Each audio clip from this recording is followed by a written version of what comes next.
Morning friends. तो आज हम उत्तराखंड में विधानसभा सीटें देखते हैं। मैं मैप में भी आपको दिखाऊंगा फ्रेंड्स, किस जिले में कितनी सीटें हैं। तो 170 अनुच्छेद, भारतीय संविधान के 170 अनुच्छेद के तहत विधानसभा में सीटें सुनिश्चित की जाती हैं।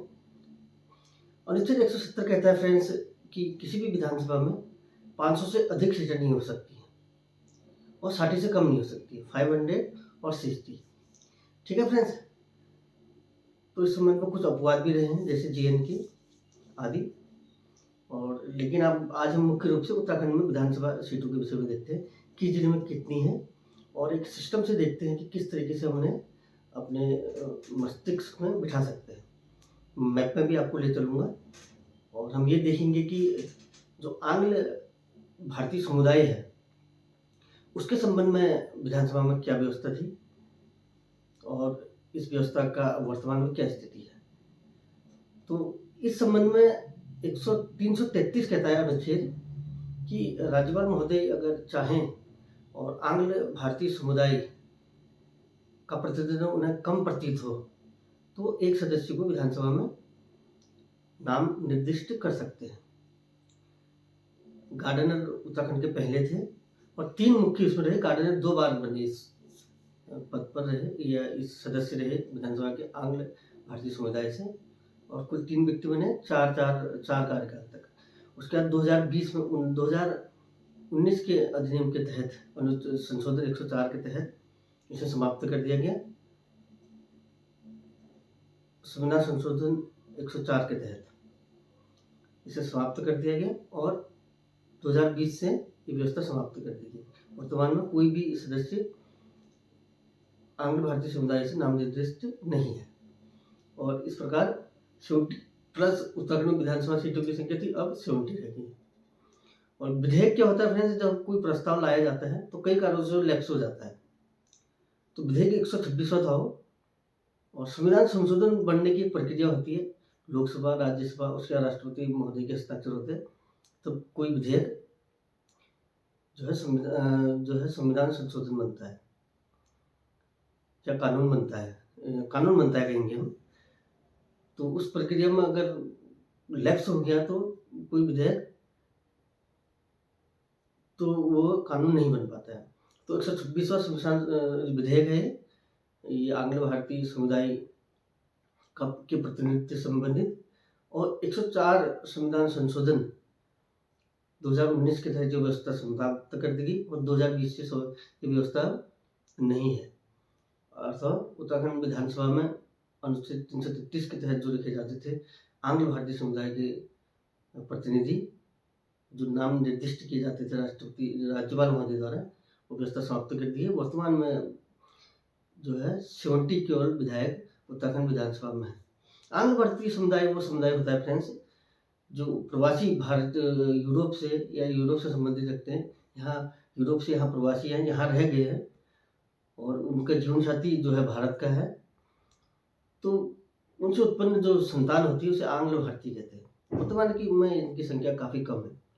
जो प्रवासी यहाँ रहते थे और स्त्रियाँ यहाँ की होती थी भारतीय, और वो प्रवासी यूरोप से संबंध रखते थे या यूरोप के होते थे, तो उनसे उत्पन्न जो संतान होते थे उन्हें आंग्ल भारतीय कहा जाता था। तो देखते हैं कि उत्तराखंड में विधानसभा सीटें किस जिले में कितनी हैं और एक सिस्टम से उसे देखते हैं ताकि मेमोराइज करने में आसानी हो। तो विधानसभा सीटें होती है फ्रेंड्स जनसंख्या के आधार पर होती हैं। तो इसी तरीके से हम देखेंगे कि उत्तराखंड में जनसंख्या किस प्रकार है और उसको रिलेट करने का हम प्रयास करेंगे और कितनी सीटें किस जिले में है। तो आइए देखते हैं फ्रेंड्स।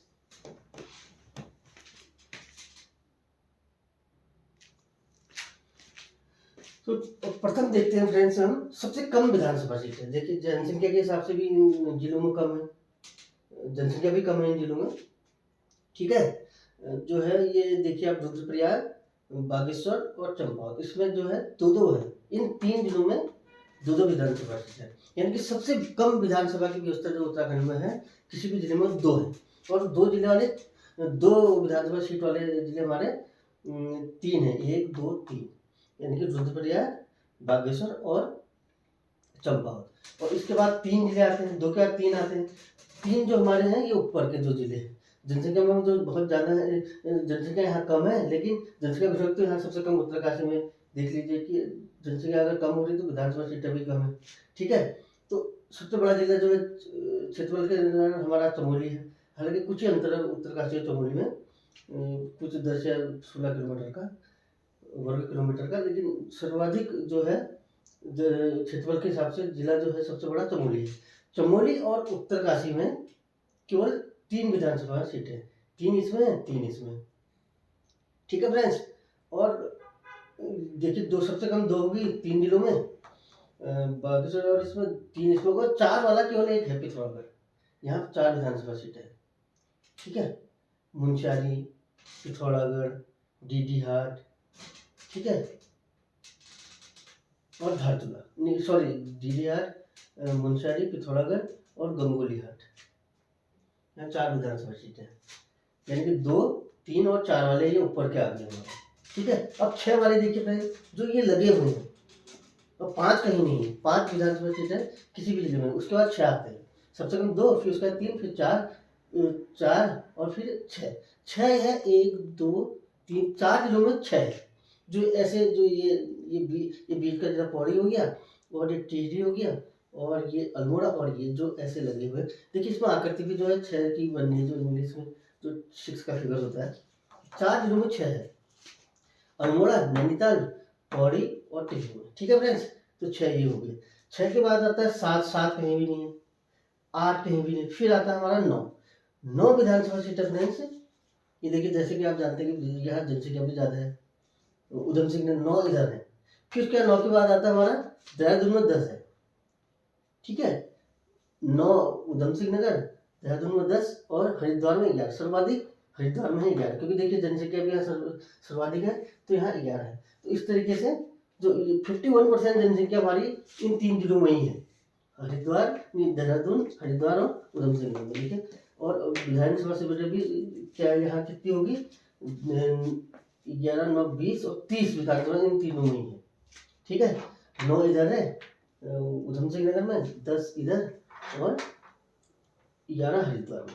तो इस प्रकार से सबसे कम हमारी जो विधानसभा सीटें होगी 3 जिलों में होगी, सबसे कम संख्या 2 ही है, वो 3 जिलों में है, और यहाँ जनसंख्या भी कम है। ये बागेश्वर, कपूर, और यहाँ चंपावत, लोहाघाट।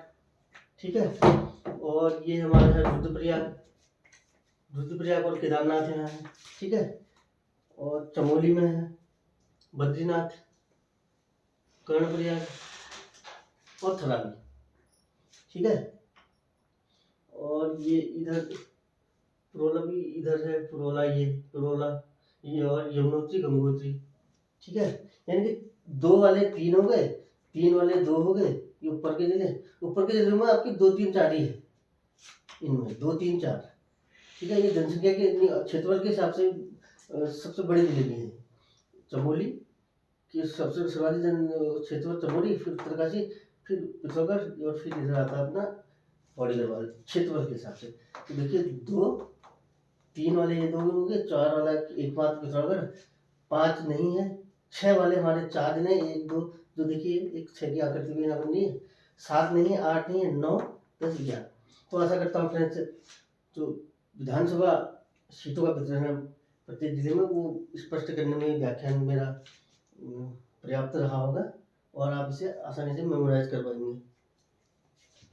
ठीक है, तो हम देखते हैं जो आंग्ल भारतीय समुदाय के 3 सदस्य यहाँ रहते हैं, हालांकि 4 बार वो रहे नहीं सदस्य, वो 3 ही थे।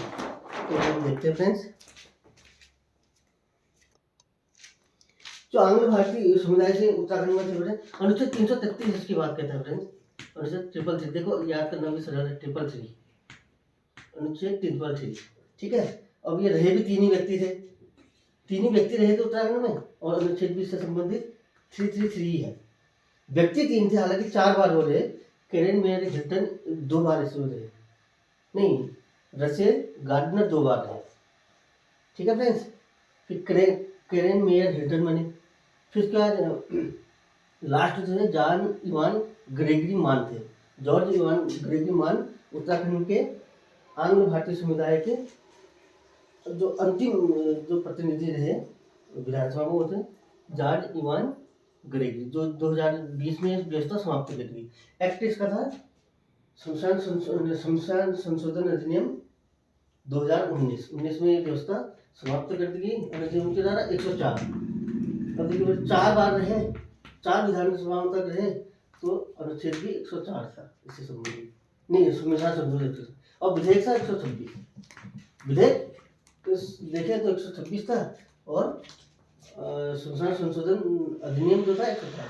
विधेयक का संविधान संशोधन अधिनियम में आप अंतर समझिए कि विधेयक की प्रक्रिया के बाद विधेयक सदस्य द्वारा प्रस्तुत किया जाता है, सरकार द्वारा प्रस्तुत किया जाता है, मंत्री आदि द्वारा, और उसके प्रक्रिया गुजरने के बाद राष्ट्रपति या राज्यपाल महोदय के हस्ताक्षर संविधान संशोधन बनता है, ठीक है, या अधिनियम बनता है। तो 104वां अधिनियम था, ठीक है फ्रेंड्स। 2019 में समाप्ति की थी। 2020 से तो कौन कौन रहे? जैसे गार्डनर 2 बार रहे, और करेन मेयर हिल्टन दूसरे थे, और जॉर्ज इवान ग्रेगरी मान अंतिम थे। तो आशा करता हूँ ये वीडियो, ये वक्तव्य उपयोगी रहेगा और ज्ञानवर्धक रहेगा, आपकी सफलता में योगदान देगा। वीडियो को देखने के लिए thank you very much. Like, subscribe और शेयर जरूर कीजिएगा फ्रेंड्स। 6 जनवरी को फ्रेंड्स एक ये भी परीक्षा उपयोगी तथ्य है कि 6 जनवरी को राष्ट्रीय प्रौद्योगिकी दिवस मनाया जाता है। जैसे कि आप टेक्नोलॉजी का उपयोग वर्तमान समय में देख रहे हैं किस प्रकार हर क्षेत्र में बढ़ रहा है, और उससे हमारे जीवन को उत्कृष्ट बनाने में टेक्नोलॉजी का काफ़ी योगदान है। नैनो टेक्नोलॉजी होगी, और आपका ये चिकित्सा से संबंधित टेक्नोलॉजी होगी, मोबाइल हो गए, और विभिन्न यंत्र हो गए, और हमारे वाहन हो गए, टेलीविज़न है, मनोरंजन के साधन है, स्वास्थ्य को सुनिश्चित करने वाले साधन हैं, सुरक्षा से संबंधित साधन हैं, और कोई भी क्षेत्र हमारे जीवन का ऐसा शेष नहीं रह गया, अछूता नहीं रह गया है जो टेक्नोलॉजी या प्रौद्योगिकी से संबंधित नहीं है। और प्रौद्योगिकी बढ़ते हुए इस फैलाव को देखते हुए, इस उपयोगिता को देखते हुए 6 जनवरी को राष्ट्रीय प्रौद्योगिकी दिवस मनाया जाता है।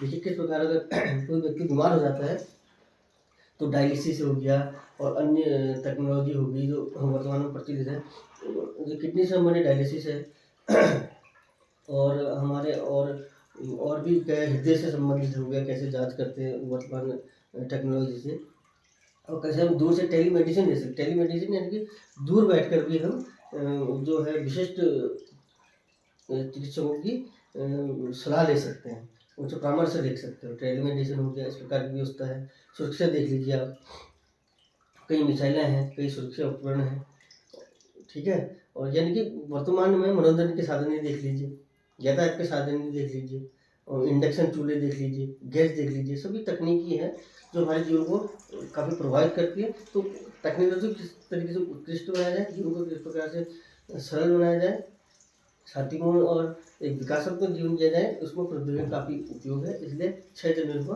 तकनीकी दिवस, राष्ट्रीय तकनीकी दिवस भी मनाया जाता है। तो वीडियो को देखने के लिए thank you very much friends. Like, subscribe और शेयर जरूर कीजिए। Thank you friends.